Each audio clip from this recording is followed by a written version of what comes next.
ನನ್ನ ಮೇಲೆ FIR ಹಾಕ್ಬಾರೆ. ಇನ್ನು ನಾನು ಬದುಕಿರೋ ತನಕನೂ ಬಿಡಲ್ಲ, ಬದುಕಿರೋ ತನಕ ಬಿಡಲ್ಲ. ಬರ್ದಿಟ್ಕೊಳ್ರಿ, ಹೋರಾಟ ಇದ್ದೇ ಇರ್ತದೆ, ಕಾನೂನು ರೀತಿ ಹೋರಾಟ. FIR ಒಂದು FIR ಸುಳ್ಳು FIR ಎಷ್ಟು ಕಾಸ್ಟ್ಲಿ ಅನ್ನೋದು ಇವ್ರಿಗೆಲ್ಲ ತೋರಿಸ್ತೀನಿ. ಎಲ್ಲೂ ನನಗೆ ಹೆಂಗ್ ಬರ್ತದೆ ನೋಡ್ರಿ, ಇದು ರಿಪೋರ್ಟ್ ಸರ್ವೇದು ಅವರೇ ಮಾಡಿರೋದು. ಎಲ್ಲೆಲ್ಲಿ ಒತ್ತುವರಿ ಆಗಿದೆ ಪೂರ್ತಿ ರಿಪೋರ್ಟ್. ಅಲ್ಲಿ ಯಾರೋ ಅಧಿಕಾರಿಗಳು ಒಳ್ಳೆ ಕೆಲಸ ಮಾಡಬೇಕು ಅನ್ನೋ ಅಧಿಕಾರಿಗಳು ಇರ್ತಾರೆ, ಅವ್ರು ನಮಗೆ ಮೆಸೇಜ್ ಕಳಿಸಿದ್ದಾರೆ. ಪೂರ್ತಿ ಸಾಫ್ಟ್ ಕಾಪಿನೇ ಕೊಟ್ಟಿದ್ದಾರೆ. ಏನಂತ ಕೊಟ್ಟಿದ್ದಾರೆ? ಗುರುತಿಸಲಾಗಿದೆ ನೋಡಿ, ಇಲ್ಲಿ ಇರುತ್ತೆ ಕ್ಲೀನ್ ಆಗಿ. ನೋಡಿ ಇಲ್ಲೆಲ್ಲ ಒತ್ತುವರಿ ಮಾಡಿರೋ ಜಾಗ, ಒತ್ತುವರಿ ಎಲ್ಲ ಒತ್ತುವರಿ ಇದೆಯಲ್ಲ, ಈ ಒತ್ತುವರಿ ಅನ್ನೋ ಪದ ತೆಗೆದುಬಿಡಿ ಅಂತ ಅವ್ರು ಹೇಳೋದು. ಜಾಗ ಅಲ್ಲೇ ಇರಲಿ, ಒತ್ತುವರಿ ಅಂತ ಹೇಳೋದು ಬೇಡ. ನಾನು ಮೊನ್ನೆ ಪ್ರೆಸ್ ಮಾಡಿಬಿಟ್ಟಿದ್ದೀನಿ.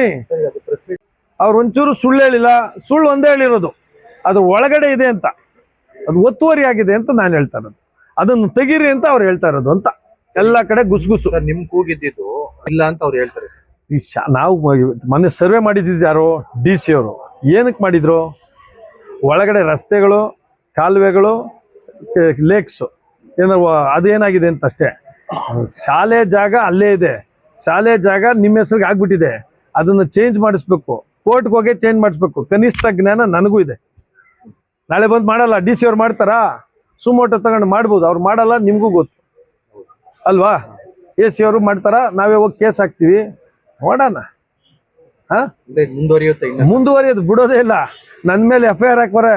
ಇನ್ನು ನಾನು ಬದುಕಿರೋ ತನಕನೂ ಬಿಡಲ್ಲ, ಬದುಕಿರೋ ತನಕ ಬಿಡಲ್ಲ. ಬರ್ದಿಟ್ಕೊಳ್ರಿ, ಹೋರಾಟ ಇದ್ದೇ ಇರ್ತದೆ, ಕಾನೂನು ರೀತಿ ಹೋರಾಟ. ಒಂದು FIR ಸುಳ್ಳು FIR ಎಷ್ಟು ಕಾಸ್ಟ್ಲಿ ಅನ್ನೋದು ಇವ್ರಿಗೆಲ್ಲ ತೋರಿಸ್ತೀನಿ. ರೈತರ ಮೇಲೆ ಸುಳ್ಳು FIRಗಳು ಹಾಕಿದ್ರೆ ರೈತರೆಲ್ಲ ಎಲ್ದು ಯಾವ ಕಡೆ ಎತ್ಕೊಂಡ್ರೆ ಏನಾಗುತ್ತೆ ಅನ್ನೋದು ತೋರಿಸ್ತೀನಿ. ಏನದು ಏನಕ್ಕಿದು?